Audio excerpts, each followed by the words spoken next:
Programa não recomendado para menores de 10 anos.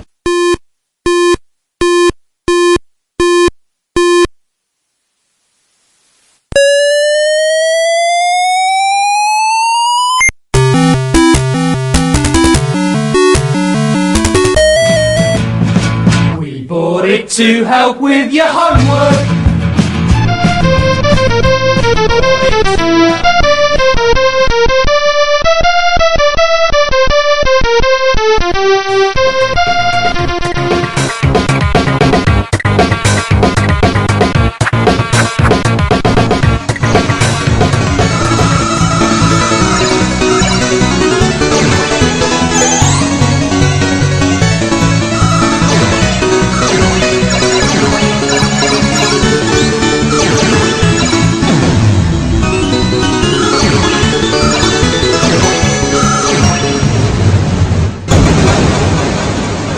Retrocomputaria, porque velho é o seu PC.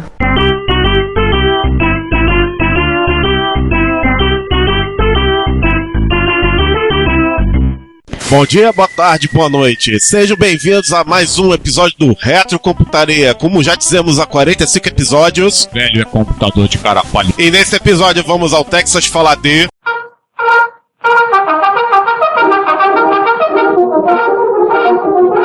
The Lone Ranger. Ih, moçada, colocou o áudio errado de novo. Ao menos não foi do Walker Texas Rangers. Senão ia levar um roundhouse kick.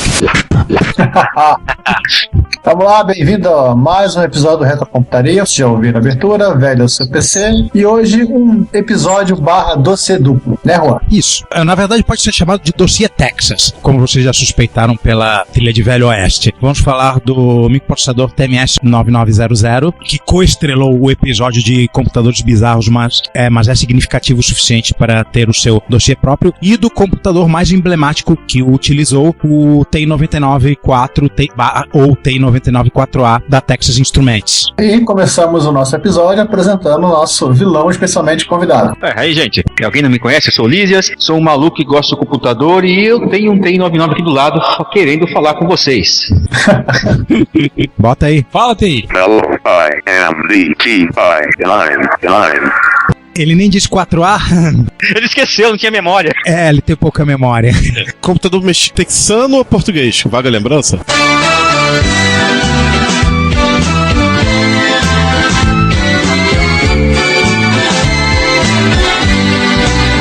Ele é a verdadeira vaga lembrança. Só lembrando, nessa mesa hexagonal, além do vilão especialmente convidado, temos eu, Ricardo Pinheiro. Eu, Juan Carlos Castro. E o João Cláudio Fidelis. E eu, Giovanni Nunes. E eu gostaria de avisar vocês que eu vou lá tomar um copo d'água e volto no episódio 46, tá bom? E eu vou acompanhar o Ricardo. Não, fica aí que nós vamos falar de MSX também. Fica que vai ter bolo? Fica que vai ter bolo. Fica que vai ter VDP. Aí tá mais legal. Então vamos lá, hoje vamos falar de uma CPU que é um pouco diferente daquela que a gente já falamos anteriormente. Desde os primeiros kits, microcomputadores seguiam todos o mesmo formato numa cartilha. Um processador com load store, com uma diferentes graus de capacidade de registro de memória, um barramento dedicado a dados, onde pendurava ROM, RAM e mais algumas coisas, um outro barramento para I/O e por aí vai. Ou seja, se você for olhar os processadores de então, todos eles seguiram a cartilha 6502, 68000, o Z80, todos esses nós já fizemos dossiês, 6809. Até mesmo processadores novos, né, como o 386, Pentium, ARM e por aí vai. Todo mundo segue esse mesmo conceito. Todo mundo segue com o mesmo esquema. Só que o TMS 9900 tem suas variações. Como assim? Ele foi lançado pela Texas em 76 e constitui a primeira CPU 16-bit disponível comercialmente. Quer dizer, já existia um CPU 16-bit na época, mas você não podia ir no boteco do seu Joaquim comprar, né? De forma bem reduzida, ele é uma espécie de mini computador na chip. No caso, mais precisamente, o TI-990, que a própria TI fabricava. Isso também não era muita novidade também na época, porque a Intersil, o Intersil 6100, era uma cópia do PDP-8, era um PDP-8 na chip, e o Flash-Out 9440 era do Nova, da Data General, mas eram processadores de 12 bits, né? Nem eram 8, eram de 12 bits. Mas o que a TI foi fazer diferente nessa base de 16 bits? Sendo um processador processador de uma origem nobre, né, diferente dos processadores da Intel, da Motorola, que ele foi feito a partir de um mini computador, e a característica mais interessante dele é que ele não tem praticamente nenhum registrador. A ATI conseguiu colocar as RAMs trabalhando na mesma velocidade do microprocessador, de forma que não fazia diferença em performance acessar um registrador ou uma memória externa, contanto que fosse uma memória estática. Então, em vez da arquitetura load store usual, você tem umas instruções diferentes, mais eficientes em algumas coisas, que valorizam ainda mais o clock do processador. É algo como um slide window do RISC mais usando a memória externa e não o pool de registradores da CPU. Uma ideia interessante, né? Sim, é basicamente isso. Eu digo que isso sempre é o sonho dos atuais projetistas de hardware. Ah, com certeza. Cara, alguém já viu o que é o slide Windows, um RISC? Uma máquina RISC? Eu não conheço, por favor, explique-nos. É o seguinte, já na década de 80, final de 90, entendeu? Os processadores estavam andando mais rápido que as memórias já, os RISCs. Então, a forma que eles tinham de não desvalorizar o processador em relação ao barramento, mas sem ter que usar a memória cache, que ainda era cara pra caramba, é usar um bloquinho de memória dentro do processador, trabalhando no clock do processador, então falando assim de 100 MHz pra cima já, que na época já era coisa pra caramba. E um ponteirozinho, entendeu? Que apontava que era uma janela de N registradores que indexava essa memóriazinha. Exatamente o mesmo conceito do workspace do TMS 9900. Só que quando você queria salvar um registrador, ou que você queria trocar de contexto, que é uma coisa que a gente fala para de tarefa, ao invés de você salvar os seus registradores na pilha, entendeu? Que é inclusive o que faz a linha x86 até hoje, você simplesmente salvava o teu índice da tua área de memória na pilha e chamava a tua rotina com um outro índice que estava livre. Então você salvava todos os registradores de uma vez só com um único push e recuperava todo o seu contexto com um único pop. Isso é que é o slide Windows da máquina RISC. Você tem trocentos conjuntos de registradores, entendeu? E salva tudo e troca tudo com uma instrução só. Ele faz um snapshot do... Sim, basicamente. É isso aí, boa. É um snapshotzinho do contexto. Só que ao invés de trocar snapshot, né, ele só troca o ponteiro pro snapshot corrente. Se você olhar as instruções de assembler do 9900, elas trabalham como se existissem 7 registradores de uso geral. Mas quando você está acessando esse registrador com sintaxe de registrador mesmo, como se fosse um ponteiro para memória, registro de índice, etc., na verdade você está acessando uma coisa chamada workspace, porque registrador mesmo de verdade, ele só tem 3. O program counter, né, que é um que precisa ter, o status, né, que tem as flags que precisa ter, e o workspace pointer, que ele guarda um endereço na memória onde estão os outros registradores virtuais. E não tem stack. Para você chamar uma subrotina, você simplesmente muda o contexto para um outro bloco de 16 bytes, não é isso, né? 8 registradores virtuais, estou correto? Isso, correto. Você salva o ponteiro do workspace anterior num desses registradores virtuais. Perfeitamente. E a instrução de return, né? Isso. Pega esse registrador que está na memória para apontar para o bloco de memória anterior. Acaba trabalhando assim, meio que como stack, mas não exatamente. É um stack distribuído, né, cara? Esse é um stack distribuído. Você pode até fazer um stack sequencial se você gerenciar os seus workspace, seus blocos de 16 bytes, de modo a fazer um push pop, mas você não é obrigado a fazer isso. Exatamente. Eu achei essa arquitetura assim simplesmente fantástica, cara. Eu achei assim fantástica quando eu vi a especificação desse processador, cara. O consenso acabou sendo a coisa diferente, né? A arquitetura usual com stack e colocar parâmetros no próprio stack para subrotina, mas é diferente e dá até para ver algumas vantagens, né? Por exemplo, eles conseguiram fazer um joguinho de nave espetacular só com 256 bytes de RAM. Não me pergunte como. O resto tá na ROM. Nas partes mais mundanas, né, do processador, ele é Big Endian, ou seja, se você vai armazenar um número de 16 bits, os bits mais significativos ficam no endereço menor e os menos significativos no endereço maior. Ele tem 15 linhas de endereçamento e 16 de dados. Não precisa da última linha de endereçamento porque a cada FAT de memória ele pega 2 bytes. Por conta disso, era um chip bem grande, de 64 pinos. A galera do MSX vai achar ele bastante parecido com um 9958. O 9958 tem 50 só. O 9958 é uma taturana, é uma centopeia. Agora esse cara ganhou, né? 64? Esse cara, eu não queria ser o cara que soldava ele. Nem eu. Mais de uma vez eu pensei assim, cara, eu vou soquetar esse chip pra botar um circuitinho no meio pra ter mais memória. Eu contava com as perninhas ali e falava, não vou fazer isso não. É que é aquela coisa, né? Todo mundo na época não inventava suas próprias soluções, né? Projetavam um minicomputador, mainframe, do jeito que eles achavam que seria a solução mais prática, porque nem usavam muito de pegar o que tinha em prateleira, porque não tinha muita coisa na prateleira nessa época, né? Eles nem tinham inventado ainda um monte de conceito que veio depois, cara. Foram esses caras que descobriram um monte do que funciona e o que não funciona. Apanhando, literalmente. Apanhando, literalmente. E esse cara aí, o TMS 9900, ele não era um microprocessador usual, ele era um processador de um minicomputador, então ele foi desenvolvido para ser um bichinho muito mais parrudo do que os 8080 e 6502 da vida. Ele não foi feito para trabalhar como calculadora, né? Como era o 6502. Ele foi feito para sistemas profissionais mesmo, né? Onde ele acabou sendo mais usado foi uma aberração, né? Por conta de situações mercadológicas que a gente vai chegar mais à frente. Foi um tremendo acidente. Com vários acidentes em sucessão. Como sempre. Bom, o uso do TMS 9900 ou 9900 foi um tremendo acidente. Originalmente, o TI 99 primeirão, ele ia sair pro mercado com um chip novo, de 8 bits, já arrumadinho para essa máquina. Mas daí chegou no dia, o engenheiro falou, o chip não ficou pronto e não vai ficar pronto. Os caras coçaram a cabeça, olharam pro lado, e agora? O que a gente faz, né? Daí chegou alguém e falou, lembra do 990? Pois é, a gente fez um chip com ele, não querem usar? E acabou que alguém falou, é isso mesmo que vai. E tiveram que reformular parte da máquina interna para usar 16 bits, gerando esse monstrinho, que o TI-99 hoje é um monstrinho, por quê? Dentro da placa, sim, memória e processador, ele é 16 bits, mas na hora que vai bater com qualquer periférico, inclusive os cartuchos, tem um circuito para multiplexar 16 em 8 bits, então toda leitura externa, e isso inclui a memória, porque para esse computador a memória é um dispositivo externo, bate sempre 2 vezes, para ler os 16 bits em um canal de 8. Olha, por essa conta, nesse caso aí o Turbo R fala pro TI, bem-vindo ao clube do 16/8 bits, né, Ricardo? Exatamente. TI, falar isso, a diferença é que o computador em si, o kernel duro é 16 bits, né? Não é o chip que é o 16/8.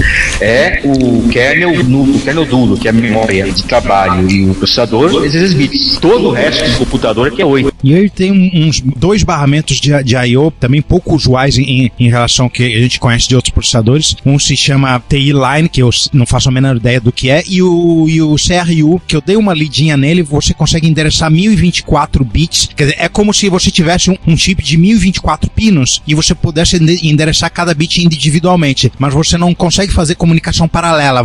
Cada instrução só mete num bit. Eu entendi direito, Lisias, o que eu li do CRU? Você chegou a ler sobre o CRU? É mais ou menos isso. Você consegue sim, entendeu? Escolher alguns bits para trabalhar em modo paralelo, mas assim, a coisa não é assim tão simples. Mas aí ele chega numa parte do circuito, ele serializa. Exatamente. A coisa mais próxima, nós temos do CRU hoje em dia, são as perninhas de I/O programável dos AVRs. É a coisa mais próxima que pode ter disso hoje em dia. E mesmo assim não é tão próximo. É uma forma interessante de fazer I/O. Tanto que no 990 tinha o TI-Line justamente para fazer I/O de dados. E o CRU para controlar os dispositivos. Essa duplazinha, entendeu? Era mais ou menos isso. Um barramento de controle e um barramento para troca de dados. Tá. E no TI 994A só se usa o CRU, não esse TI-Line. Exato. Senão ele teria uns 80 pinos. Aí tem esse negócio da GROM, né? Você pode ter cartuchos com ROM normal, endereçada, pino de endereço, pino de dado normal, feijão com arroz, e tem essa GROM que o negócio vem serializado, como se fosse VDP, né? Mais ou menos isso. Explica pra nós, por favor. Isso eu entendi, pra falar a verdade, mês passado, entendeu? Por causa do podcast, eu tirei o TI do armário, fui brincar com ele, e daí pensei, cara, aqueles cartuchos que eu mandei vir lá fora não chegou nenhum, cara. Eles foram tributados, e depois de tributados eles estão parados lá, como se os caras não querem receber dinheiro. O que é isso? Ai. Tá parado lá, tá? Eu te mandei o código de rastreio, não mandei? Não, você esqueceu, mas nem me preocupei com isso. É que tem uns 825 capinhas de iPod na frente. Ah, tá. Pegou na palha fina. Mas voltando a GROM, entendeu? Então eu pensei, cara, então eu vou fazer um circuito pra mim, né? Eu vou pegar um maluco assim pra fazer o hardware e vamos pôr nessa porcaria. Então eu fui estudar o que é a GROM. Cara, os caras são loucos, simplesmente são loucos. Os caras inventaram um barramento de dados alternativo. Pouca gente sabe, mas o barramento da GROM, entendeu? Na verdade não é só de ROM, é de RAM também. Os caras pensaram em fazer um barramento auxiliar de dados, que foi usado mais para ROM, mas que pode ser RAM também, no computador. Pior ainda, o TI-99, entendeu? Tem padronizado 4 barramentos desses dados. Então você pode ter até 4 barramentos auxiliares de memória. Cada barramento suporta até 8 chips, cada chips com até 8 KB. Ou seja, 64 KB de memória. Então, qual é a grande pegadinha? É um barramento único, tipo Ethernet. Tipo, é só um barramento. Todos os chips falam ao mesmo tempo, mas só um obedece. Algo parecido também com aquele barramento serial de controlar o controle remoto de televisão, o I2E. Então, só que ao invés de ser um bit de dados, são 8. Então, o que acontece? Você tem 8 bits ligados em paralelo. 8 chips. Cada chip tem um endereço de 0 até 7. Então, todos os chips obedecem aos comandos, mas somente um fala ao mesmo tempo. Então, você chega e fala, eu estou mandando um pacote de comando para o chip número 5. Todos ouvem, só o chip número 5 obedece. Primeiro comando, eu quero o byte que está nesse endereço. Aí chega o chip e fala, beleza, tá aqui o byte, e incrementa internamente em um contador interno. Assim, a próxima leitura que ocorrer já é no próximo byte. Então, você consegue ler esse chip serialmente, do começo ao fim, entendeu? Sem ter que dar comando intermediário. E aí começa a pensar, mas por que a TI fez isso? Porque 9900, ele tem uma instrução que executa um comando lido naquela memória sem aumentar o PC. Ou seja, basicamente, me executa a instrução que está no PC, entendeu? Mas não muda o PC. É uma subrotina de uma instrução. Exatamente. Então os caras penduraram o grosso do código nessa GROM, por quê? Porque essa máquina originalmente não tinha memória, tinha só aquele scratchpad lázinho, aquela work area de 256 bytes e acabou. Então o código tinha que vir de algum lugar. Usar código em ROM também é caro, porque essa máquina tem só 64K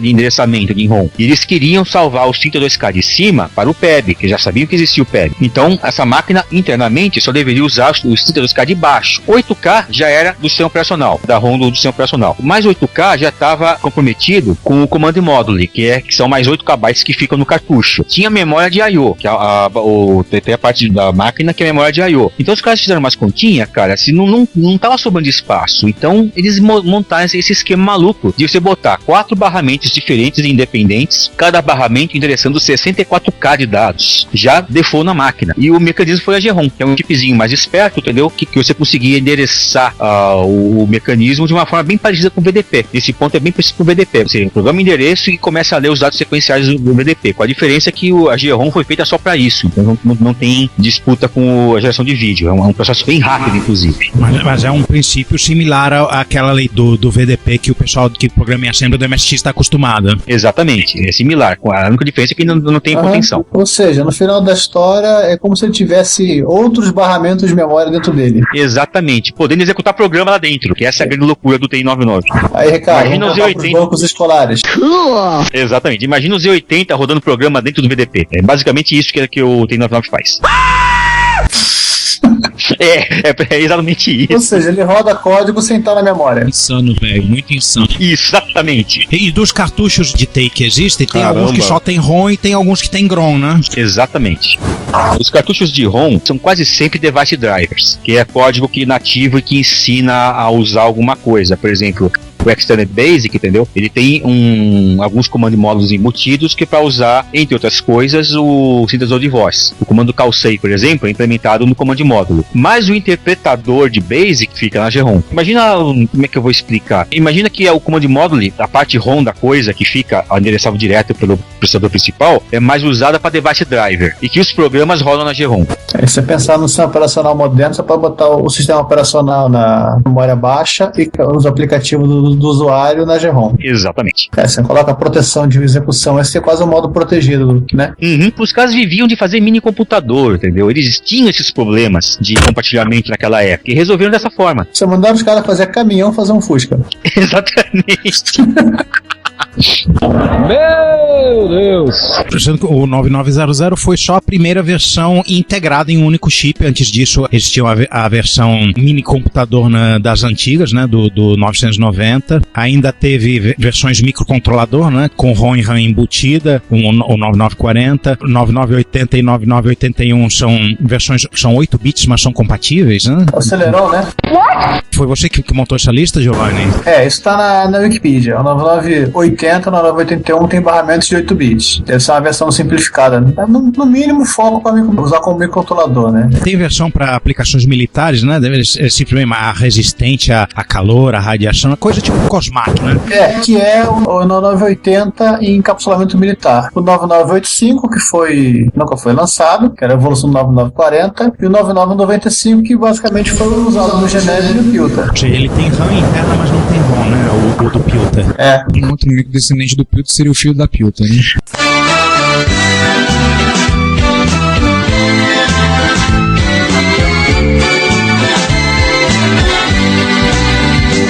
Essa piada vai ser muito batida nesse episódio. A gente tava querendo começar um pouquinho mais tarde, mas você já largou, né? Fazer o quê? Ai, que burro! Dá 0 pra ele! E eles também chegaram a fazer uma série que é o TMS no 99000, com 3.0, que é a versão mais sofisticada do TMS 9900. O TMS 99007, né? Com licença pra matar. Kill it! E o curioso é, pelo que eu entendi, isso aqui, o tal que eles chamam de On-Chip Macro Story ROM, só que parece ser uma espécie de microcódigo customizado do processador. Só que esse cara nunca foi lançado. O 9910, ele teria um Macro Story ROM para operação de instrução de ponto flutuante, ou seja, seria um processador voltado para cal. Esse aqui seria mais complicado. 99120 seria um microprocessador voltado para rodar código em Pascal. Pascal, gostei. Mas esse foi Vaporware. A gente nem sabe como é que seria voltado a Pascal como. Não sabemos. Ficou não, só o microcódigo dele seria talvez para rodar esse comando do Pascal, não precisa nem compilar. Pode ser um troço desse, né? Que loucura. Não, o que acontece é que naquela época o Pascal mais usado era o CSD Pascal, cujo compilador, entendeu, gerava P-Code, sabe? Os bytecodes não foram invenção do Java, já existiam desde a década de 70 com o CSD Pascal. E aquele P-System ele funcionava como um sistema operacional completo, né? Ele tomava conta de tudo. Você botava com ele e ele tinha o seu próprio file system, sua própria interface, seus próprios drivers, seu próprio tudo, né? Inclusive o seu próprio processador, entendeu? Você tinha que implementar, entendeu, o interpretador, uma VM, literalmente você implementava uma VM para rodar o P-Code, entendeu, na máquina target. Nesse caso aqui ele está implementando em microcódigo, pelo que deu para entender. Mas não saiu da prancheta. Exatamente. Acho que os mini computadores acabaram antes. Sim, foi isso que aconteceu mesmo. Tem computador para rodar da Pascal, linguagem Pascal como opcode, e isso realmente é uma coisa do outro mundo. O máximo que eu já vi isso foi Java. Tá, não é novidade, né? E também praticamente não saiu do papel, né? O Java Processor da Sun. Não saiu, o Jazelle saiu. Roda em Spark, roda nas máquinas da Sun. Se não me engano, deixa eu confirmar, o projeto é o Jazelle Java Processor. Mas saiu alguma coisa pra rua? Na época eu trabalhava na Siemens, da Army. Sim, saiu pra rua. Em 2000, em Quebradinho, na época eu trabalhava pra uma contractor pra Siemens Mobile, nós tivemos uma palestra, entendeu, em que eles estavam estudando o Jazelle. Mas isso já é moderno demais. Vamos voltar ao doce inconfortante passado. Beleza, ok. É como todo... Retrocomputaria. Baixos teores de alcatrão e nicotina. Bom dia, boa tarde, boa noite. Esta é a sessão de notícias do episódio 45 do Retrocomputaria. E na nossa mesa, que eu nunca sei qual é a forma, pode ser um retângulo, pode ser um perpendicular, não importa. Quem tá hoje aí? Eu, Juan Carlos Castro. Eu, Ricardo Pinheiro. E eu acho que a mesa, na verdade, hoje é um losango. Eu acho que é um trapézio, mas bem. E eu, na outra ponta desse polígono, não tanto quanto irregular, eu, Giovanni Nunes. Bom, eu sou César Cardoso e vamos começar com uma efeméride. Vamos começar das mais novinhas para as mais antigas, né? Porque vocês sabem, tem sempre uma efeméride em 2014 e vamos continuar até 2015 com a efeméride de 2014, correto? Correto. Exatamente. 25 anos de uma placa que alguns de vocês já usaram, alguns já ouviram falar, outros nem sabem o que é Sound Blaster. Ou seja, um troço que nem piolho, todo mundo teve. Ai! Exatamente. Cara, a minha primeira compra no eBay foi uma Sound Blaster 16, isso tem... eu tô fazendo conta, cara, tem uns 17 anos que eu comprei essa... Acho que metade do universo, eu comprei a minha primeira... Na verdade eu ganhei, né, pra minha primeira Sound Blaster, na época da venda de kit multimídia. Isso, kit multimídia. Eu ia dizer, a minha primeira Sound Blaster não veio com uma entidade independente, veio com parte do kit multimídia, e o kit multimídia também não veio com uma entidade independente, veio num micro, que eu comprei tudo pronto. A minha eu tive que ir buscar lá nos Paraguai. Veio o CD-ROM IDE, né, veio uma Sound Blaster gigante que eu poderia pendurar não só o CD-ROM IDE, no caso dois CD-ROMs IDE, de um patch, o driver que permitia isso, como também ligar aqueles CDs, aquele famoso CD do padrão Panasonic, que eles usavam antes do padrão IDE. Eu lembro que a minha Sound Blaster, na verdade eu lembrei, com 15 anos, era uma senhora que ela tinha comprado para dar de presente de Natal pro marido, e o marido dela tinha comprado uma Aoi 32, acabado de lançar, e ela tava com um mico na mão, uma placa na caixa, tudo novinha, e ela vendeu baratinho no eBay, eu comprei, e vejam só, há 15 anos atrás eu também não fui tributado. Lembrando também que a Sound Blaster foi responsável por poder ser feito aquele demo fantástico, maravilhoso, que é o 8088 Domination, que foi feito no XT. Isso aqui é pra também lembrar dessas coisas, né? A Sound Blaster não foi a primeira placa de som para PCs, né? Existiram outras antes, acabou sendo a mais popular. As primeiras foram a de League e tinha aquela Gus, como é que era o nome? A Graves Ultrasound. Graves Ultrasound, exatamente. Que era muito boa, por sinal. No show notes vocês vão ver um artigo da Slashdot comemorando a efeméride e levantando a questão se placas de som independentes ainda fazem sentido hoje da mesma maneira que placas de vídeo independentes ainda fazem, né? O Pepsol Gamer, que era uma placa de vídeo melhor, se a mesma coisa ainda pode se aplicar às placas de som ou se o som on-board se tornou bom o suficiente para tudo e o conceito de placa de som se tornou um dinossauro, ou não, pelo menos para PC. Aí entra o debate. Eles mencionam o último produto. Aí existem placas de som vendidas com a marca Sound Blaster. Sound Blaster ZXR, uma placa assim para audiófilos, né? Você tem o link dentro do post da Slashdot, vocês podem ver com mais detalhes. Se vale a pena ou não, aí é da opinião de cada um. Na verdade, essa placa de som discreta, né, com tantos canais de áudio, ela vai perder um pouco a sua função, porque hoje a gente tem processamento suficiente para emular tantos canais quanto forem necessários. Hoje em dia, pouca gente programa direto de som para poder executar a música. O pessoal pega e toca no MP3 com a placa. E também lembrando, né, Ricardo, o primeiro modelo de Sound Blaster usava aquele chipzinho da Yamaha, o OPL2. O mesmo chip de som do PL1, né? O mesmo chip de som da Music Module, do padrão MS Music, da MS Audio. A Module é o PLL. Não, a Module não. A Philipsão é o PL1. A Module é o PLL. A PL3, a Sound Blaster... Não, a Module é o PL1, FM é o PLL. A Module ficou muito cara e a Panasonic simplificou o projeto, que é L de Light. O chip da Sound Blaster 16, o PL3, você encontra naqueles projetos, inclusive, que você encontra na MS Pro, sobre montar só um sound de pobre. O pessoal brincava, fazia isso aí. E a PL4 você encontra, se não me engano, no Nasal e 32. Por isso também a própria Creative, ela passou a usar um chip, digamos, genérico para a geração do áudio, e todo o resto era feito pelo próprio driver. Que foi o que as pessoas descobriram quando ela liberou o código-fonte do driver. Ela acabou fazendo o que o pessoal já fazia com os soft modems, né? Acabou fazendo mais pra fim, fazer todo o trabalho sujo era o processador e coisas assim. Por aí. Falando em trabalho sujo, temos que defender a fronteira, né? Temos que defender a fronteira contra Shure e a armada Kodan. 30 anos do Último Guerreiro das Estrelas, Last Starfighter, cujas cenas de computação gráfica foram feitas usando um Cray. Na época eu fiquei impressionado. Usaram um supercomputador, Deus, eu devia ter tanto meu celular e ter mais processamento. Hoje meu celular renderiza as mesmas cenas com mais resolução e até mesmo com textura. Textura, superfície tinha textura, superfície gerada que tinha textura, com sombreados, caramba, pra época era uma pancada. Nunca visto. Era como o filme Avatar, né? É sensacional, é um filme assim, é uma fábula. Quem não viu, veja. Quem já viu, vai ver de novo. Eu acho que deve ter no Netflix, não duvido, não por aí, mas deve ter. Pra quem jogou arcade, pra quem viu computação gráfica, viu o assunto nos anos 80, quem assistiu Sessão da Tarde, ou seja, você que ouve esse bem-vindo desse podcast, você que é velho, depois que você assistiu, velho não, seminovo, clássico, bem lembrado. Você que é clássico em nós, acabou esse podcast, faça o seu dever de casa, vai assistir de novo o Último Guerreiro das Estrelas.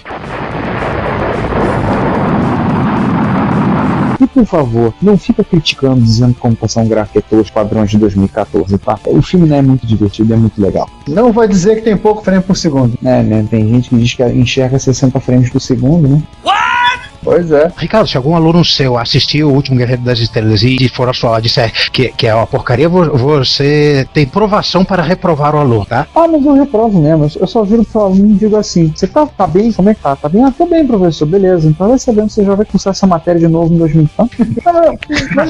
Nos vemos de novo, ou a mim ou outro professor ver essa matéria de novo contigo em 2020. Precisa confirmar bem esse conteúdo na sua cabeça. Não vai resolver isso até o final do ano. E continuando a nossa marcha lenta e gradual para o passado, vamos a uma efeméride de 40 anos. 40 anos de um computador chamado Mark VIII. 74. Em 1974 ele foi publicado como kit na revista Radio Electronic. Radio Electronics, isso. Eu conheci o Mark I, mas o Mark VIII eu não conheci. Em todo caso, isso é um nome genérico. Ele é baseado no 8008, né? Aquele primeiro processador de 8 bits da Intel. Ele tem uma arquitetura meio tosca, né? Mesmo para um processador de 8 bits da época, mas era o suficiente para você, máquinas experimentais. Realmente, essa fase do computador kit, quem realmente fez o mercado explodir foi o Altair, que apareceu numa revista concorrente, né? Que foi a Popular Electronics, não foi isso? Foi. Tem um amigo nosso que ele tomou cuidado de colocar na assinatura dele nos e-mails enviado do meu, e ele botou um computador que foi criado no ano que ele nasceu. Eu tô pensando em como alterar o meu e colocar aí, fazer esse mesmo esquema aí eu vou acabar confessando a minha idade, ao lembrar do Mark VIII, mas aí não é vergonha nenhuma, né? Acho que não tem nenhum aluno meu ouvindo, né? Mas eu vou colocar lá enviado do meu Mark VIII. Olha, gostei, eu vou ter que repetir o meu, porque estudar computador, né? Porque tem alunos que ficam desesperados não tentando descobrir minha idade. Isso vale ponto? Vale pra eles perderem ponto. Uma aluna minha me pegou um livro meu, por acaso tinha meu telefone.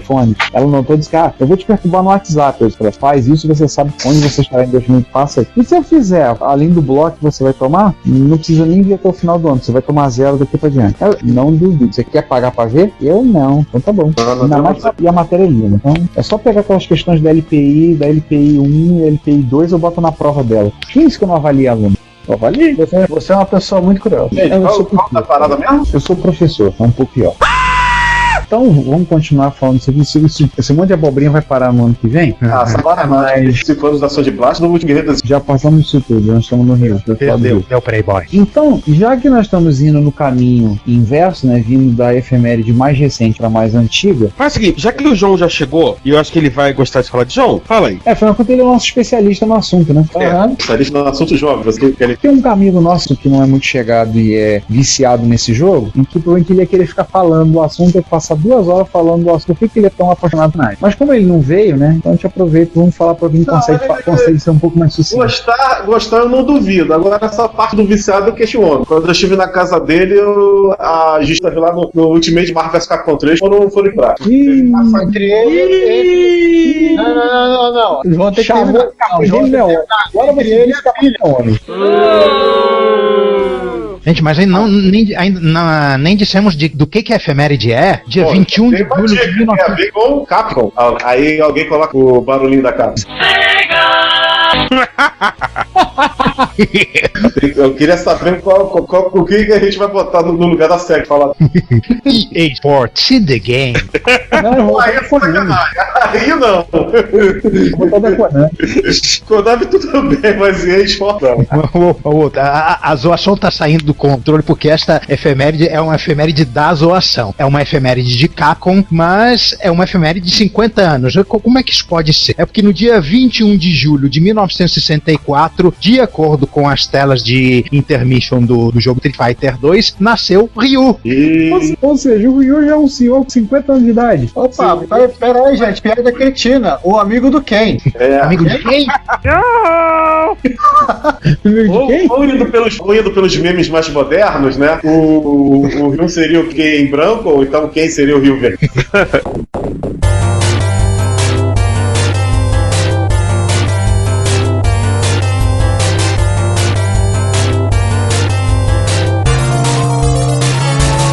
A gente vai colocar no show notes, já que a zoeira não tem fim, a parte 1 do Street Fighter The Later Years, que é uma grande zoeira do Colégio Humor, que se você não viu, você, por favor, vá ver. Se você viu, por favor, vá ver de novo. Só um detalhe. Segundo a versão japonesa do jogo, os dados sobre a altura e peso do Ryu da versão americana estão errados, porque os japoneses provavelmente não souberam converter para libras e polegadas. Ele tem na versão japonesa 1,76 m e ele tem 78 kg. Se você converter aí, tá errado. São medidas coerentes, né, para o adulto. Só falta dizer que eles estavam dizendo que o tipo sanguíneo dele não é apropriado, que o tipo sanguíneo O, que ele é apenas receptor universal, não é doador universal. Mas qual é o fator RH aí? Qual é o RH do cara aí? Pois é, né? Não fui informado. Isso. É verdade. E só lembrando que, como isso aí é da Street Fighter 2, pode mudar nas versões posteriores. Pode mudar e deve ter mudado. Afinal das contas. Bom, se não mudou, em algum momento alguém vai fazer um repeat aleatório e vai mudar todo. Mas já fizeram Fighter. Ultimate Street Fighter 4. Ultimate Não, eu tô falando um reboot tipo DC. Faz um Crisis do Street Fighter, né? Volta tudo de novo. Street Fighter The Game, tipo, fizeram com Mortal Kombat, só Street Fighter, e aí muda tudo e dane-se o que tava pra trás. Enfim, dane-se. E qualquer coisa reclame Todos eles fazem isso. Se ele desse aqueles golpes todos que ele dá, fosse dar Hadouken com a idade que ele tem, ele dava o Hadouken e caía, né? Ou ia acabar tendo problemas de dores e coisas assim, né? Muito sérios. Afinal, é um senhor com sua idade. Da Hadouken, Ryu! Daqui a pouco ele pode entrar de graça no ônibus e depois destruí-lo. Aliás, vocês viram que a Chun-Li tá com 46 anos agora? É. Estamos ficando velhos. Não espalha. A mulher sabe ter essa neura de idade, ó. Ele aí vai te dar um táxi. Você sabe que existem táxi das corujas aí, táxi. Você sabe que existem 3 coisas que não se perguntam a uma mulher: quanto ela ganha, quanto ela pesa e quantos anos ela tem. São 3 perguntas que não se fazem a uma mulher. Se eu não me engano, a ficha da Chun-Li não tem o peso. Não tem, eu acabei de ver aqui. A idade tem, mas o peso não tem. Exatamente. Agora o peso é perdoado. Se você perguntar a ela, corre o risco dela querer dar aquele golpe do helicóptero no meio dos teus cornos. Vai parando esse papo de Street Fighter. E olha, cara, nem lá muito viciado em Street Fighter a ponto de fazer uma tatuagem no golpe. Gente, vamos passar pra frente. Tem que ficar só falando do Ryu. Chega de falar de homem, né? Oh, yeah. Agora vai falar da sessão Hackaday, né? Sim. Vamos falar de uma plataforma que tem uma péssima versão de Street Fighter 2. Não é uma amiga antes que você espalhe, mas tem tudo a ver. Peraí, existe Street Fighter 2 pra Commodore 64? Sim. Peraí, eu tô tentando processar essa informação que existe um Street Fighter 2 Commodore 64. Como a gente vai falar dele depois, e aí vocês já sabem que é uma piada recorrente a mim, também existe uma versão pior ainda do Street Fighter 2 Spectrum. A do MSX? Não, a do Spectrum. Não, a do MSX é colorida, não vem que não tem. A do Spectrum, acho que foi feito por russo. Sim. O Mortal Kombat eu sei que foi feito por russo. O Mortal Kombat do Spectrum, o que é russo, o cara fez brincadeira de trocar o atributo de cor em alta velocidade pra simular cores que não existem no Spectrum. Ou seja, qualquer coisa... Além das 8. Não, pra criar... Do amarelo e do rosa, né? Não, é sem isolação, pra criar efeitos como dourado e prateado. Olha. Falando nisso, Inside Information... O pessoal fez aquele demo que todo mundo ficou impressionado de tela cheia do Street Fighter 2. Eu conversei com o desenvolvedor na minha viagem. A má notícia é que ele falou que ele conseguiu, foi tudo com uma prova de conceito e ele parou. A boa notícia é que ele passou todo o código-fonte para outras pessoas que tinham interesse de continuar e eles esperam ter alguma coisa pronta para mostrar mais completa e mais conclusiva no final do ano da graça de 2014. Espero, cara, que o MSX é a plataforma com o maior vaporware que eu já vi. Fechamos a sessão do Inside Information. O que temos de Commodore 64 é uma ferramenta para dumpar cartucho. Isso. Ele tá com o Arduino. O Arduino, né? E uma generosa quantidade de espaguete. Mas se esperar. Se o Street Fighter fosse cartucho, você dumpava ele. Pois é. No 64. Tá que no Mega Drive sem cartucho. Interessante. Ele tá colocando aqui fazer o dump, liga direto pela armado com Arduino, faz um cartucho de 8K, ele dumpa e transfere pela USB para um aplicativo em C que dumpa tudo para hexadecimal e texto. Então, o Arduino faz, pega o cartucho na ponta daquela macarronada nojenta, faz o Arduino Mega captura toda a informação, recebe e repassa para um PC que vai conectado pela USB e sai um arquivo em hexadecimal e um arquivo texto com todo o código. Interessante. Sem querer fazer um off-topic aqui, mas só para informar que, ao contrário do que a gente pensava, as versões do Commodore 64 e do Spectrum são oficiais da Westgold. Aê! Isso explica muita coisa. Mas enfim, gente, é o Westgold. Vamos roubar o ouro dos Estados Unidos. Os Gold. Compartilhei os links para vocês terem pesadelos hoje de noite. Vamos parar de falar de Westgold e começar a falar de USB. Se bem no Spectrum. Só um parênteses. Bota essa show notes pra quem é uma boa, né? Bota essa no show notes. Sim. Que do Westgold? Vamos. E coloca uma ressalva. Danos mentais não são responsabilidade da gente, mas avisando. Não pode ver tatuagem com golpe, aquilo é cola. Tá. Transformaram os ZX Spectrum num teclado USB. Você deixou isso? Que isso? Eu tô vendo aqui mais ou menos no Hackaday. Transformaram um teclado, pegaram um Spectrum, transformando num teclado USB. E ele usou para ligar esse teclado USB transformado no Spectrum em um celular de tela grande rodando um emulador de Spectrum.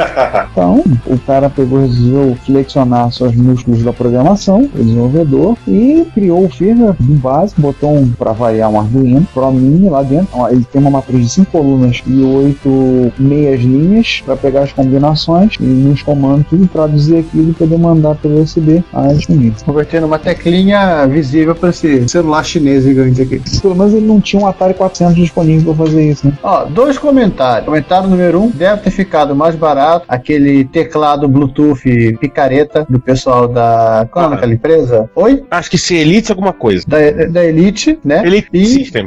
E comentário número 2 vai ser viciado em Manic Miner, assim, ponto de fazer isso só pra poder jogar no celular. Na verdade parece um tablet, né? É um tabletzinho. Não é nem um celular, parece um tablet. Vai ser que deve ser defeito ou algum outro. Mas enfim, isso não importa. O cúmulo disso seria ele ligar esse teclado num Raspberry Pi e um Raspberry Pi ligado numa televisão vídeo composto de tubo.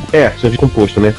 Assim, mas isso, enfim, isso seria legal. Falando de zoeiras e mexida em rádio digital, vamos pegar um outro hacker maluco de rádio aí? Bill Hurd? Vamos. Qualquer um. O pai do Commodore 128. Bill Hurd fala de computação analógica. Isso é quando é porque os homens eram computadores, né? O primeiro computador que ele teve é um computador analógico montado a partir de um kit. Tem a foto do bendito do kit, inclusive. Tá vendo? É assim que os pais estragam a vida das crianças. Isto é a maior putaria! Cara, tu queria o quê? Tem pais hoje em dia que não tem o que comer, mas dão um celular caro pro filho. Esse pelo menos fez alguma coisa de útil pro filho. O risco é o seu filho virar projetista de Commodore 128, nem tanto, mas sei lá, o que poderia falar. É um risco que ele não corre mais. Mas enfim, na verdade, o ponto é muito mais o próprio Bill Hurd picando. E assim, vou lembrar que isso é um videocast, né? O canal do Hurd tem... São literalmente aulas que ele tá dando sobre esse assunto. Então, vale a pena mesmo assim. Claro, de eletrônica em particular vai gostar muito disso. Ainda mais você que trabalha com eletrônica e já sofreu com um delírio do pessoal de marketing em cima do teu projeto. Aprendam com esse cara. O sapato dele dissolveu depois que ele acabou o Commodore 28. Ele esquentava a marmita em cima do 1541. Bom, isso é sério. Ou seja, ele conseguiu uma aplicação útil. Porque isso é sério. Eles contam isso, eles esquentavam uma comida em cima da tia. Não tiravam a tampa plástica, eles esquentavam em cima da fonte de alimentação dos drives. Eles pessoal com aquelas fontes quentes, fonte fria dos drives de MSX. O pessoal já fazia isso no Commodore 64, no 1541. Não, nada o pessoal passou com o drive Hatchback saindo de massa verde. Nada disso chega perto das coisas que o pessoal sofreu na mão do 1541, cara. Isso aí é coisa mutante e todo o resto. Aliás, já que estamos ainda na sessão das velharias, o que é esse papo de velhos laptops aí? Não foi eu que botei esse link, não. Então foi César. Foi um outro louco. O Hackaday tem uma sessão constante e eles sempre mostram computadores que acessam o Hackaday Retrodisk, né? O Tico resolveu fazer o seguinte: ele tinha 2 laptops, um era um Toshiba de 95 com pente, aquela coisinha toda, tinha um modem PCMcia 28800 e o outro era um Zenith de 87 com uma CPU 80C88, 2 drives 720, 640K de RAM. XT. E a porta serial, que teoricamente vai ter 700, mas ela só aguenta 9600. A especificação original da serial do XT realmente só vai a 9600. Beleza. Só que aquela coisa, tem um modem, mas ele não tem nem uma linha telefonificada. E como é que vamos resolver isso? Sem ligar para a companhia telefônica. Sem ligar para a companhia telefônica. O que ele fez? Ele simulou uma linha telefônica que ele colocou o cabo na hora certa, toca telefone manualmente e aí depois o PPP faz a parte dele, que é basicamente montou quase um simulador de BBS ou um simulador de terminal, né? Ele montou uma central telefônica ponto a ponto. Quase isso. Eu já vi isso, alguns loucos fazendo isso. Acho que eu vi com o Dreamcast. O cara, ele joga os 40 volts na rede, pros modems acharem que tem uma central telefônica em cada ponta, tem alimentação na rede, e de resto ele disca e finge que todo que tem telefone. E aí ele liga por serial para uma outra máquina, para um outro PC, e o PC recebe isso e ele faz o papel de traduzir isso, fazer a conexão via Ethernet. Literalmente os modems são enganados para acreditar que tem uma linha telefônica no meio do caminho. Uau! Alguém tinha que passar uma firma. Vem cá, vocês nunca sofreram com um cliente que tinha uma LP da Telerge, onde o cara botava um spot, um courrier, tinha que escalar numa ponta e o outro courrier na outra, só que somente um courrier tinha que estar habilitando a voltagem da rede para poder alimentar? Gente, eu acho que eu já passei por alguma situação parecida aí, volta em 1994, 95, eu já gosto. Passei por um troço assim em 2001, dois modem courrier da US Robotics, 56K. Aquele modem caixão preto caixão que falavam que era atualizável.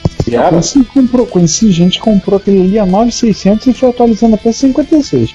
Só que, tudo bem, a OS Robot não dizia isso, não espalhava isso. Queria que você comprasse um modem novo. Sim, claro. Bom, eu quero, só uma coisa, eu quero saber quem é que vai acessar o Hackaday a partir de um NSX aí pra gente documentar e avisar ele, falar, acessaram, hein? Não, você tem que tirar foto e mandar pra ele, foi o que eu fiz. Eu tô uma vergonha na cara e fazer isso com a minha placa de rede sem fio, ligar o meu modem no adaptador sem fio aqui na placa de rede, minha placa de rede no sem fio e fazer esse teste e abrir alguma coisa, nem que seja logar via Telnet no meu servidor e fazer. Eu vou ser sincero, eu já teria feito isso se a minha porta serial do MSX, da Spectra Video, não tivesse o conector DB ao contrário, porque DB da porta serial é DB macho, é um conector macho, e a Spectra Video meteu um DB25 FME. Então você precisa de um cabo que é duas pontas. Ou botar um outro cabo no meio do caminho, aí haja cabo, né? Mas isso aí é fácil de resolver, pô. A gente providencia um cabo. Eu não tenho mais cabo DB. Eu não tenho mais, arrumar um cabo paralelo. Quem disse que eu acho um cabo paralelo nas melhores lojas do ramo? Você tem que procurar umas piores, né, pô? Tem cenas piores. A gente não fala, a gente dá um jeito nisso. Então isso pode ser resolvido. Vamos falar de um concerto agora? Vamos. E já que estamos falando de ligar duas coisas que não eram para serem ligadas, que Deus não tensionou que essas duas coisas fossem ligadas, o camarada me pega um Commodore 64 e transforma o Commodore 64 num periférico do Nintendinho. A vingança da Sim, o Commodore 64 pra tocar música. Valeu. O cara fez um cartucho para o Commodore 64 que permite a um computador externo usar o SID dele diretamente. Ah, meu Deus. Márcio Lima vai ter cólicas quando eu vi isso. Márcio Lima vai dar um salto no tricostas ao ver isso. Ele vai dar um duplo carpado. O Márcio Lima vai dar um salto pra botar um tricostas carpado por qualquer motivo, então não faz diferença. Nossa! Não, porque ele acha o Cid a oitava maravilha do mundo. Eu acho o Cid um pouco, e eu vou apanhar por isso, mas eu acho o Cid um pouco superestimado. Eu acho uma puta falta de sacanagem.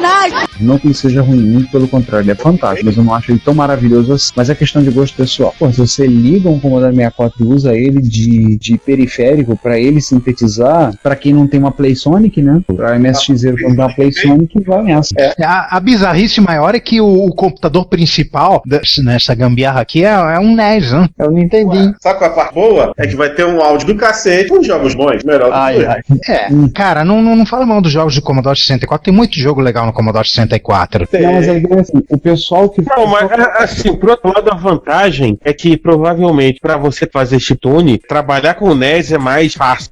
Isso que eu ia dizer, existe trabalhar com para o NES. Existem sintetizadores de som para o NES. O cara usava, inclusive, fazer síntese usando o joystick. Eu, quando andei lendo sobre chiptune alguns anos atrás, até por causa do podcast mesmo, andando pesquisando, tinha gente que fazia chiptune com o Game Boy, usava o Game Boy, mas não era o chip fazendo gambiarra, não. Era o próprio Game Boy apertando os botões de A e B e os direcionais, e havia gente que fazia com o NES. Sendo que o Game Boy é radicalmente diferente da de arquitetura.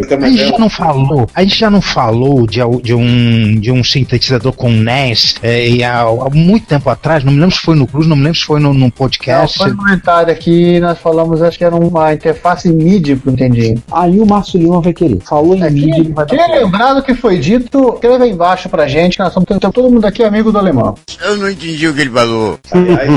Aliás, não é japonês, cara. Acho que é tudo. Eles não colocaram MIDI numa sanfona, né? Mas a gente conhece um cara que fez um acordeão MIDI. Mas tudo que é japonês, eles conseguem enfiar uma MIDI, cara. É incrível. Mas eles não conseguiram enfiar a MIDI num acordeão. Apesar de a gente conhece um brasileiro que conseguiu botar MIDI em um acordeão. MIDI alto. MIDI alto. Se fosse MIDI ia ser difícil, né? O russo fez isso. Mas o russo é mais louco. Só se botar um braço robótico aí, né? Não. O ser humano, ele apenas mexe no fole. Quem controla a saída de ar e, obviamente, o toque das notas é um maquinário todo que, se não for memória, é ligado a um Commodore 64. Olha aí. Eu lembro disso, a gente falou disso. E, aliás, o Commodore 64 tem MIDI alto, cara. Vamos continuar falando de concerto? Agora vamos corrigir o concerto, que não vai ser mais com C, nem vai ser com S. Isso, pegaram um Compaq Portable, tava absolutamente morto, lixo, e o cara com muito sangue, suor e lágrimas, e um roteador Wi-Fi, pra coisa ficar realmente estranha. Não, detalhe, primeiro não é qualquer roteador Wi-Fi, é um Linksys WRT 54G. Segundo, ele colocou o roteador dentro do computador. Como é que é? Ele arrancou um dos drives de 5/4, não tinha muito uso mesmo, e enfiou um Linksys lá dentro. Não, calma que melhora. O Compact tinha 2 baias pra drive de disquete full rate, grandonas, gigantescas. Aí o cara botou 2 drives, me continuou tendo 2 drives. Não se perde nada aqui não. Ele colocou 2, um de 5 de 3,5, os 2 ocupando uma baia e ficou uma baia de altura cheia, um espaço gigantesco para o cara colocar o que quisesse. Ele colocou o roteador Wi-Fi, ele botou um painel semi-transparente, as luzes, ele alterou as luzes do Wi-Fi para ter várias coisas, e ficou um espetáculo. Vai lá no link do Hackaday e olha a foto e como o negócio ficou. E ele ainda colocou uma placa de rede de Tricom interna, né, uma placa de 6 bits, mas com um driver novo e um stack para compartilhar. Isso. A lógica é muito simples, na verdade. Ele pegou o Linksys, ligou o Linksys no Tricom, ou seja, ele tem um Compact Portable Wireless. É o seguinte, você tem um micro, você tem um PC, o PC tem uma placa de rede, você liga essa placa de rede por um cabinho de rede até um roteador Wi-Fi. Só que isso tudo dentro do mesmo gabinete agora. Porque é fácil para ele transportar, né? Uma máquina dessa que é leve, né? Só pesando 14 quilos. Cara, essa máquina é tão antiga que o nome realmente da máquina é Compact, só Compact. Foi a primeira máquina da Compact. O nome da máquina era Compact, o nome da empresa era Compact, talvez, eu acho que o nome da secretária da empresa era Compact. Manha! E, sei lá. Não, e é uma máquina que de certa maneira voltou ao imaginário, né? Por causa do Houghton Catfire, né? Isso, é verdade. Que na realidade, a gente já comentou no Plus, eu tô devendo assistir, tô muito atrasado, mas um dia eu chego lá e cadê falar uma coisa, mas eu cortei Dama de João. Baixei a série pra ver, baixei, vão ser 13 episódios, eu já baixei 8 ou 9, eu não comecei a ver, mas eu já peguei e vou assistir. É porque no momento eu tô sendo ocupado no meu tempo livre, no momento do meu tempo livre tá sendo ocupado com uma série de presidiárias leves. Orange is the New Black. Aí essa série, a Houghton Catfire, tá na fila pra assistir. Eu também vou assistir, depois a gente comenta. A gente pode até um dia esticar fazer um comentário, botar alguma coisa a respeito da temporada no Plus, comentar alguma coisa a respeito. Uma observação, tá rolando desde ontem, uma história muito forte, de que o AMC, que é o canal que passa Houghton Catfire, e aí passa Breaking Bad, passa Walking Dead, etc e tal. Eles passaram também aquela série também que é Mad Men também, que é muito conhecido. Isso, né? Que entraria na TV Operação Brasileira no lugar da MGM. Ainda não tem nada confirmado se vai rolar, quando vai rolar, mas tem esse cativo aí de que a AMC vai entrar no Brasil e aí vai passar todas as séries dela. Vai ter muita gente tristinha, inclusive, né? Tipo, as pessoas não vão precisar pagar HBO pra ver The Walking Dead. Vai passar a ser mainstream, né? Walking Dead. Mas enfim, na verdade sim. Mas enfim, fechando parênteses, né? No link do blog dele, que ele conta o trabalho todo dele, o último parágrafo é sensacional, que ele fala o seguinte: um dia ele vai levar esse Compact por todas as modificações do Starbucks e confundir a massa de usuários de MacBook, porque ele é um Gostaram? Acharam épico? Acharam fantástico esse concerto, assim, admirável? Tipo, não ligue agora! Não desligue agora! Porque isso que vocês acabaram de ouvir e ver foi rasteiro e trivial em comparação agora. Assim você vai matar papai, viu? O nosso terceiro concerto, o segundo com S. Cara, isso aqui é bizarro. Neste concerto aqui, basicamente parece que um museu de computação na Suécia adquiriu uma calculadora, uma HP 9830B. Antes vocês pensam, não é uma calculadora que cabe no seu bolso. A controvérsia começa aí, porque chamar de calculadora acho que não é mais ou menos, né? Mais ou menos. A HP vendia como calculadora, vamos ser sinceros. É um computador que rodava Basic e uma máquina totalmente discreta. É um monstrinho, né? Assim, pra vocês imaginarem, imagine um computador gigante com um teclado full, uma impressora em cima, uma unidade de fita cassete e, pelo que eu entendi, aquilo que eles chamam de monitor é um painel de LED que deve dar uma tela de, eu acho que 32 caracteres por uma linha. E qual o problema e qual o motivo desse conserto? Ela estava com um pequeno problema, antes nas contas. Por exemplo, 2 mais 2 fazia gerar 8.4444444. 3 mais 1 gerava 6.4444444. E nesse momento um engenheiro da Intel chega e diz: viu? Me criticaram, podia ser muito pior.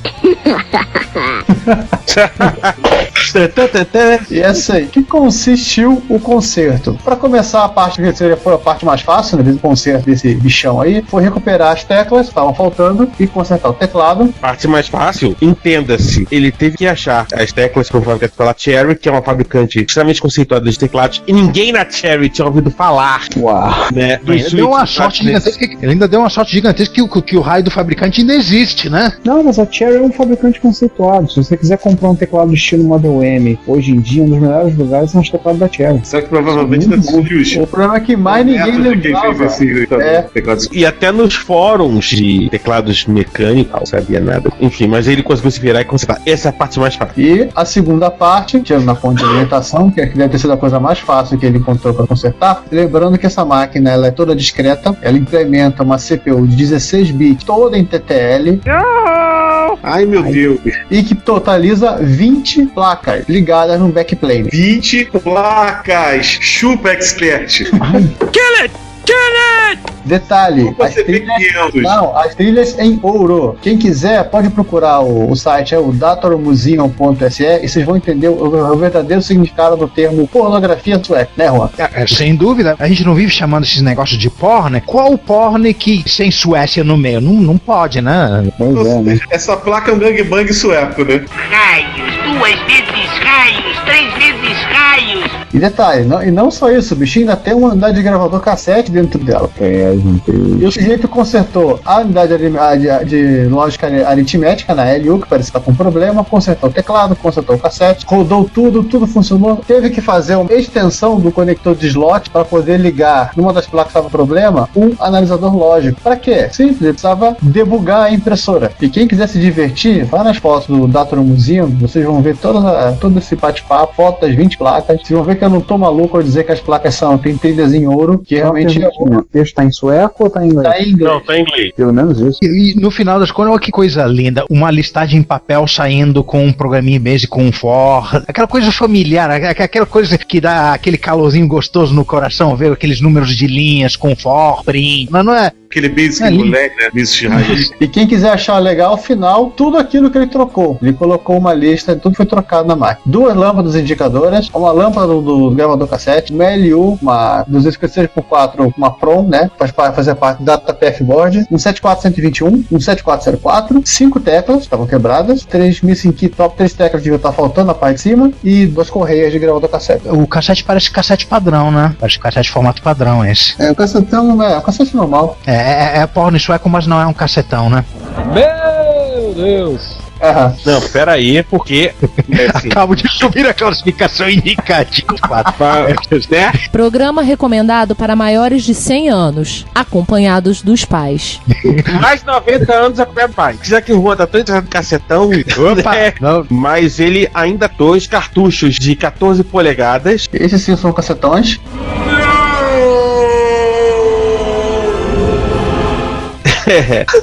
Né, 2 peças extremamente pesadas, o controlador, um monte de cabos e um cartão ROM para esse subsistema de disco dessa máquina que 1 ano aí ele conserta. Além de tudo, essa máquina ainda roda disco, né? Sim. Fechamos a sessão Hackaday, senhores? Depois dessa não há mais que os Mano Parça. Os Mano Parça vão dar aquela fortalecida, né? Nos parceiros, nos colaboradores. Eu queria mandar um abraço para o seu fulano do Zé das Couve lá da padaria, que me manda aqueles biscoitos aqui, lá, deu um momento Maguila. Aquela prática iniciada pelo Maguila. Pois é, né? Podemos comentar, temos 2, né? Uma do Fábio Bellavenuto, que veio desvendar os segredos do CP300. O cara fez uma engenharia reversa de hardware de responsa, descobriu toda a especificação de todos os pinos do conector do CP300, que era uma coisa escalafobética alienígena. Apesar do micro em si ser totalmente compatível com o TR-70 Model 3, o bus de expansão dele era totalmente diferente e não existia informação do que era o que naquela pinagem daquele conector Edge atrás. O cara foi lá e descobriu todos os pinos. E o cara ainda usou essa informação para fazer com que uma interface de HD para TRS-80 que existe, assim por fora, já é conhecida há bastante tempo, chamada FreeHD, ele compatibilizou essa interface com o CP300, resultado, CP300 lendo arquivos de cartão CF. Mas ainda não rodando CPM, né? Não, mas aí ideia do micro. O TRS-80 tem que ter umas gambiarras de mapeamento de memória para você poder rodar CPM nele. Teve um modelo do Tandy que a Radio Shack ela mudou, ela fez um rádio para poder permitir a execução do CPM. Igual é o lance do MC1000, né? Uma forma de desligar a ROM, que a ROM do TRS-80 fica a partir de C000. Isso no Model 4, ele fez isso no Model 4. Só no 4. O CP500 também, acho que mas aí foi a Prologica mesmo, que fez uma gambiarra também para poder remapear e rodar CPM. Mas enfim, no CP300 você ia ter que descaracterizar muito a placa-mãe, a lógica do micro, então deixa do jeito que tá, roda TRS-2, essas coisas e seja feliz. Ninguém precisa de Word, tá? Pelo menos não um CP300. Que teclado bacana. Justamente. O CP300 tem de RAM? 64. Eu acho que esse modelo era 32. Não, 64. Se você olhar, inclusive a propaganda da Prologica... Não, 16 KB era de ROM, então tinha 48. Ou tinha 32. É a memória máxima normal de TRS-80 não color, 48. Aí ele fez um videocast junto com o eterno parceiro dele, o Emerson Branco, que você pode ver o link aí, onde eles mostrando a bagaça toda funcionando. Aliás, o videocast deles vale a pena vocês verem. Eles têm colocado disponíveis esses arquivos, tá disponível no YouTube. Tá tudo no VoxTurbo. Assim, vale a pena assim, ver o videocast deles, que é muito interessante. Tudo que eles têm feito lá, o próprio Trinca do Barulho lá de Ribeirão Preto, o Emerson, o Luiz Luca, o Fábio Belavenuto, tem sempre coisas interessantes aparecendo, falando e comentando o videocast deles, gente. Vale a pena. Vejam se tiver a oportunidade. Parem um minutinho que vocês vão gostar. Tenho certeza que vocês vão gostar. MSX Ribeirão desse ano já passou, né, ou não? Não, MSX Ribeirão esse ano acontecerá nos dias 6 e 7 de setembro, sábado e domingo. Se vocês Será. Esse negócio de viajar no tempo às vezes confunde a gente. Pois é, né? Será nos dias 6 e 7 de setembro de 2014, vai ser no espaço da Biblioteca Central da USP de Ribeirão Preto. Eles já estão com um site, vocês podem ver, tá passando as letrinhas aí embaixo com o endereço do site http://, sei lá o que é embaixo, mas a gente vai colocar lá o link no show notes, pra vocês verem, se vocês estiverem por perto, prestigiem. E é um encontro divertido, assim, como todo encontro, não? A galera vai, mexe, inclusive a próxima mensagem que a gente vai comentar dos Mano Parça, né, surgiu essa inicialmente em Ribeirão Preto no ano passado, né, que agora foi devidamente documentada e relatada por um dos nossos ouvintes, nossos amigos, o Emiliano. Algo puramente dental, eu digo passar. Foi um momento assim único. A história foi o seguinte, né, o Emil tratou de pegar, ele adquiriu um Sunwave 10, MSX1, e aí veio junto uma fita de demonstração lacrada, a fita de demonstração do micro. Era o Lixer perto dele, né? Ele tinha emprestado essa fita pro Alfredo, só que o Alfredo acabou não tendo tempo de verificar o que tinha lá de conteúdo, até porque tá precisando arrumar um programa para poder fazer a extração depois e tudo o resto. Eu até passei pelos uma cópia do BCL Fita, para quem lembra do coleção de programas. O BCL Fita dá uma coleção de programas. Então, do coleção de programas, para eles poderem fazer a ripagem do binário. É a diversão disso. Ele acabou mesmo morando na mesma cidade, o Alfredo não conseguiu fazer isso. É coincidentemente na mesma cidade que você mora também, né? Isso é um mero detalhe. E no final das contas, ele acabou levando para entregar de volta pro Emil, pra devolver o Emil e testarem já em Ribeirão Preto. Eles usaram um Sanyo PCH-73, que é um Sanyo com gravador cassete embutido na carcaça, né? Aí foram lá, rodaram com o seu Lefita para poder ler, extraíram os dois programas, né? Que é um binário para usar caneta ótica, uma tela CRT, e o programa em BASIC executado tem umas opções de software, e para surpresa de todos, numa das opções do software, uma tela nos chama a atenção, no qual vocês podem ver lá. Para quem não conhece, exatamente o desenho que aparece na tela é exatamente o que você vai encontrar na capa do Dominando Expert e da segunda edição do Linguagem Basic, exatamente o desenho que está aparecendo no monitor que está sobre a pé. A diferença é que o desenho estava na fita do Wave 10, estava tudo escrito em japonês. Aqui no caso, no livro, estava tudo escrito em Romanji, em bom português. Maldita Sunny copiando a gradiente. Sabe de nada, inocente! Pois é, né? Voltaram até no tempo, né? Até futuro. Se a gente viaja no tempo, por que eles não podem também, né? Então, eles têm as histórias mais escabrosas da Gradiente, vocês ouvirão no futuro próximo, quando a gente conseguir entrevistar alguém, e tem uma certa pessoa que nós já convidamos para fazer uma entrevista, e ela vai contar algumas coisas da época. Já contactou essa pessoa, e ela disse que vai ser um prazer conversar com os clássicos. Imperdível, hein? Não vou dizer quando, não vou dizer como, mas estejam atentos. Muito menos quem é a pessoa. Mas quem é entendedores entenderão. Mas vocês vão ver lá exatamente os mesmos benditos lápis coloridos. Na mesma cor é meio óbvio, porque é a paleta de cor do MSI, mas o mesmo desenho do lápis. Exatamente igual, o mesmo sprite. O mesmo malfadado sprite. Então, muita coincidência, não existe.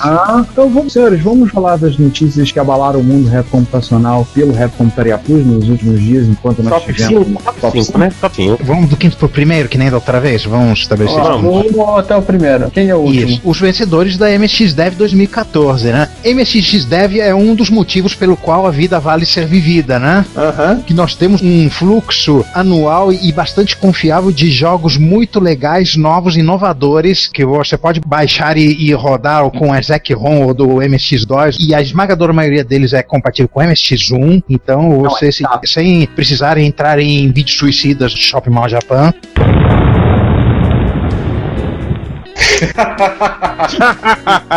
Né? Nós conhecemos um bando dessas virgens suicidas. Por exigência, a MSX Dev é que tu seja possível de rodar em MSX1 com 64K de RAM. Existe um segundo concurso, depois com o MSX Compro, que esse é feito no segundo semestre. Esse aí vale qualquer coisa. Tá liberado. É liberado. Geral. Esse é liberado geral. Até R800, né? Vale qualquer coisa pra MSX. É assim, tem que rodar no MSX físico.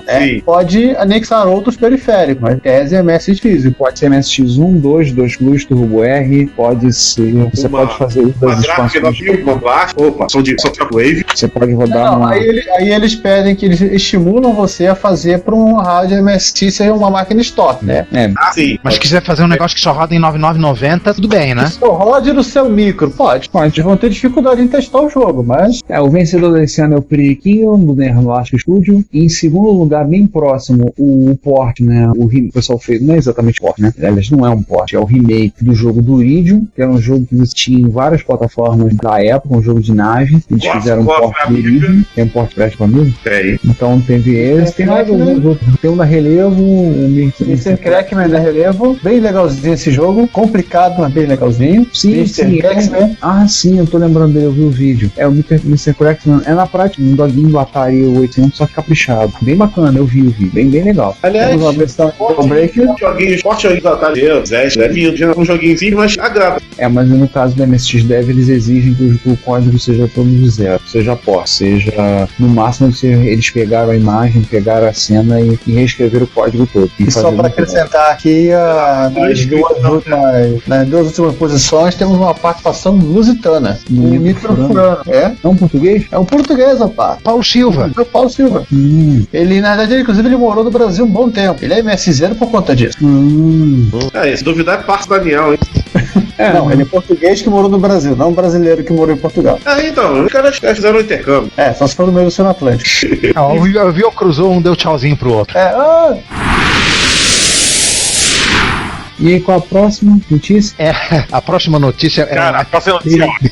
Não, sério, não. Ele começa totalmente off-topic, né? Um site sobre pesquisa de fontes de energia, etc. Fala de solar, de vento, etc. Não tem nada a ver com retrocomputação, é até vagamente com computação. Pois bem, apareceu um artigo sobre modelos computacionais para otimização do tempo de vida de baterias. Uma coisa totalmente séria, totalmente coerente. Um artigo com informações absolutamente relevantes que não tem nada a ver com retrocomputação, só que botaram uma foto para ilustrar o artigo. O estagiário provavelmente botou Computer Model no Google e pegou a primeira foto que apareceu e que ele achou bonitinha. Era a foto da RS-80 Model 4. Juan, isso não é coisa de estagiário. Isso é coisa de algo muito pior. É coisa de jornalista.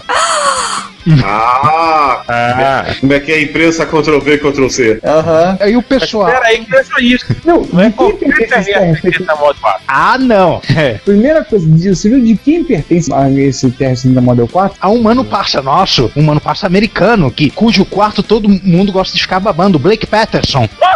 Bate-sela. Inclusive tem um case de Atari ST do lado aí. Uma unidade de drive, dois drivers do ST. E no comentário do artigo o pessoal descascou, né? Tem um Atari ST do lado, é mais rápido, deviam usar ele.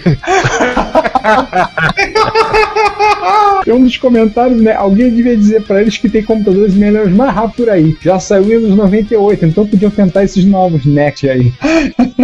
É, retrocomputação involuntária, né? Então melhora. Aliás, falar em bizarrice, terceiro lugar no nosso top 5, fala de uma bizarrice que é aquele sistema cores da televisão analógica que eles usaram nos Estados Unidos e outros lugares do mundo, que é o famoso Never Twice Semicolon.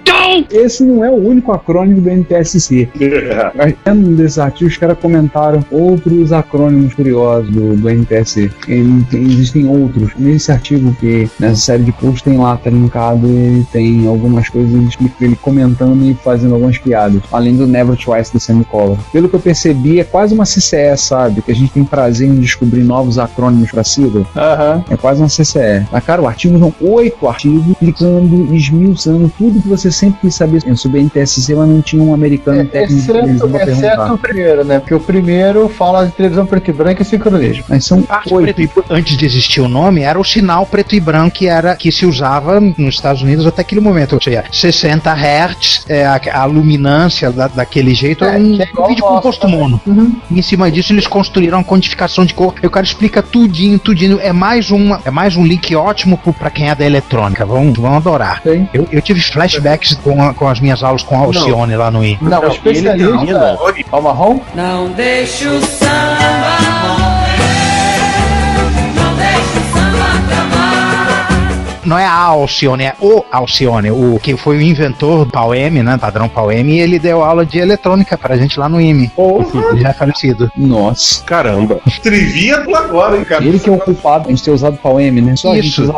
É a culpa dele, só todo mundo que xingou queria usar a NTSC no Brasil. Se depender da boa vontade do pessoal, ele deve ter ido para o inferno. Thank you for coming. I'll see you in hell. Mas ele fez uma doutrinação ideológica bastante convincente em mim. No processo de dar a aula de eletrônica, especificamente televisão, ele explicou exatamente como que a cor era codificada de maneira diferente no NTSC e no PAL em geral, não PAL-M, PAL. E por que o PAL era muitíssimo mais resistente a interferências. E qualquer perturbaçãozinha fazia a cor mudar no NTSC, no PAL não. Então ele, vamos usar PAL. Mas 50 Hz, não, vamos juntar uma coisa com a outra, fazer um sinal de preto e branco compatível com os americanos, mas codificação de cor PAL para cor ficar boa e resistente a interferência. Isso basicamente é o PAL-M. Uma coisa. Até porque a nossa rede se descarrega. Um comentário pequeno, com tantas citações a PAL do jeito que o Juan colocou e da maneira como ele fez a entonação, falando que deveria ser PAL, não PAL, nós agora subimos o podcast há 200 anos, né? Oh, yeah! Alguns devem estar altura do campeonato.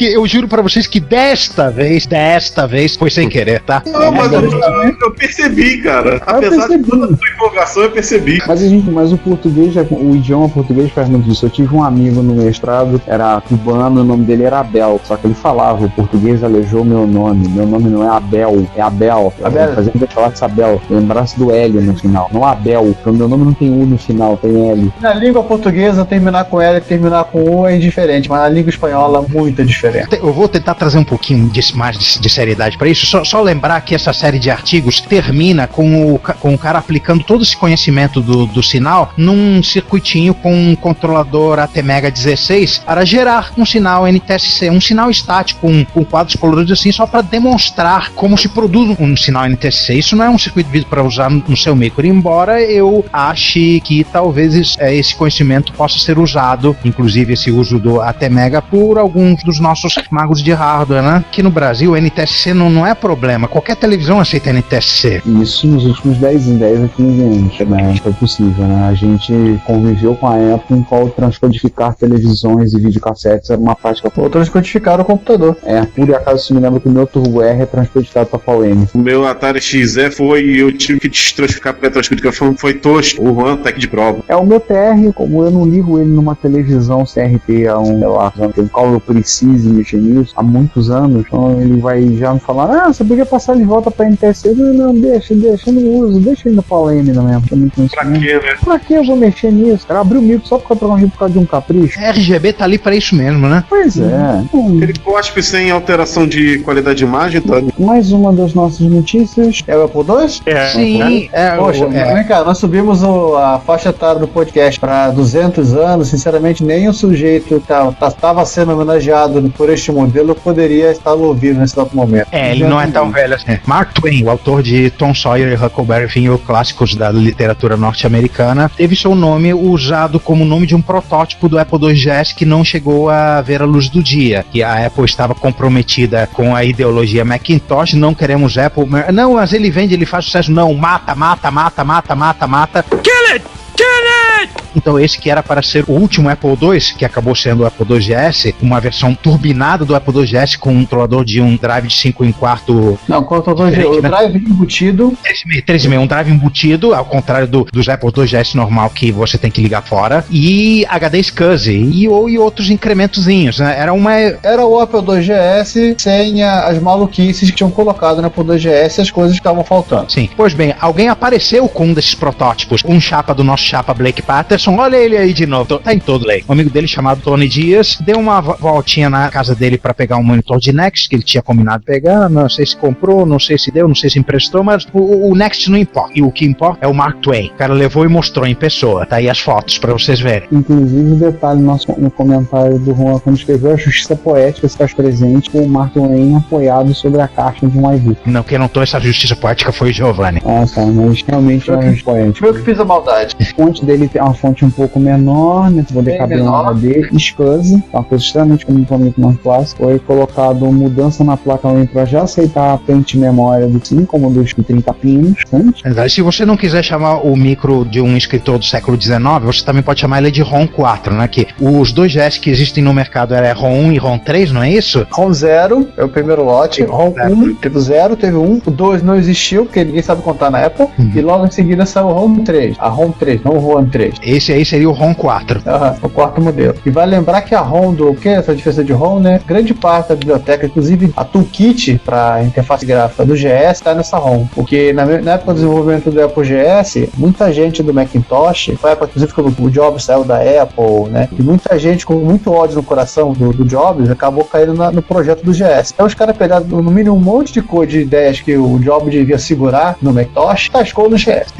Interessante é o comentário, temos um comentário com bastante ódio no coração do nosso chat Pac-Man, né? Explicando por que ele odeia a Apple, dá razão quando ele, ao ver uma matéria sobre o Mark Twain, ele manifesta todo o ódio no seu coraçãozinho, de comedor de pílulas e perseguidor de fantasmas, ele manifesta o ódio todo. E vale o comentário. Ele, no caso da Apple, amor e ódio, né? Não, é que o Pac-Man, ele é usuário, foi usuário, ele adora o GS. Tem que explicar. O ódio pode até ser excessivo, mas é um ódio com fundamento, minha sincera opinião. Eu me solidarizo com o ódio dele. Não é o que nem o ódio dele pelo amiga, né? Exatamente. Esse tem fundamentalismo. É uma amiga trollagem. De brinde, nós temos aí um vídeo que eu achei do John Cohn, que é um vídeo de 96, acho que não é de uma Kansas Fest, de algum evento de Apple, nos Estados Unidos, onde esse sujeito aí, ele apresenta para todo mundo o que era o ROM 4, todos os recursos e características desse GS que nunca saiu. Olha essa máquina aí, se ele não conta, se ele não fala em memória, ele conta como ele achou. Estava num depósito da faculdade ou alguma coisa assim, eles acharam a máquina e acharam muito estranho o Apple GS com um buraco de drive. Aí quando os caras ligaram, descobriram que eles tinham em mão. É 1h40 de vídeo, hein? Ou seja... 1h40 de vídeo, gente. Senta, faz pipoca. Documentário. É quase um documentário. E aí, pra fechar, o campeão dessa rodada foi um post sobre 3 brincadeiras totalmente despretensiosas pra você rodar no seu PC. Velho, é o seu PC, mas você pode se divertir com ele rodando algumas coisinhas. Uma diversão sem muita pretensão. Você roda um montão de jogos de ZX Spectrum no seu navegador. Tem um site com todos que o Tabajara achou, gostou no Facebook que eu botei. Aí o Nivardo, também do Facebook, achou dicas de configurar um screensaver de Linux que simula uma tela de Apple, e você pode rodar programas de Apple Soft Basic e outras coisinhas com cara de Apple no seu navegador. Ou, se você não acha que isso é cara reto o suficiente para o seu PC, você pode rodar um emulador de terminal que tem uma tela e uma fonte simulando a fonte de computadores clássicos, mas calma que não é só isso. Ela emula a aparência dos computadores clássicos, inclusive os defeitos típicos de CRT, linhas balançando, flicker, até aquela bordinha meio ovalada dos monitores, ele simula o visual inteiro, fica parecendo um CP500 negócio. Ou seja, você vai ter vontade de dar uma porrada na tua tela para ajustar a imagem. Assim, o risco é você realmente, né, dar uma porrada na tela pra ajustar a imagem. O Ricardo Banff, ele ficou maluco com isso. Ele pegou esse programa e implementou dentro dele a fonte de terminal IBM 3270, que ele é apaixonado por essa fonte com essa aparência, e colocou ele como uma das opções do programa. E deu upload e foi aceitado upstream, faz parte agora do repositório. Cara, olha, eu não lembro assim, mas durante um bom tempo eu usei essa fonte que ele forneceu, 3270, como a fonte padrão para usar terminais aqui no meu Linux. Ah, dele mesmo, do Banff? Aqui ele forneceu. Quando abriu um terminal de interface gráfica, era essa a fonte que aparecia. São duas fontes que o Banff adora, essa do 270 e a fonte das Spark. Eu não tenho mais a 3270, eu preciso recolocá-la. Aliás, eu tava usando a fonte da Spark no console aqui, mas depois que eu troquei de notebook, eu não fiz a plástica no micro aqui, de volta. Lembrar de refazer isso também. É uma boa ideia. Então, senhores, fechamos... Eu coloquei no Raspberry Pi. Então, senhores, fechamos todas as sessões, fechamos Acho que sim, né? todas as notícias. É isso aí, gente. Aí a gente nos vemos daqui a 15 dias, continuação deste episódio do Oeste Sem Lei, que vocês estão acompanhando. Esse episódio é pequeno demais para nós dois. Episódio que vocês notaram como alguns entraram no mudo e saíram calados. Então, a participação do nosso convidado, né, do Luiz. Nada, rapaz, é o tiroteio cantando solto. Você se joga pra escapar. É o duelo ao meio-dia. É o duelo ao meio-dia na rua principal da cidade.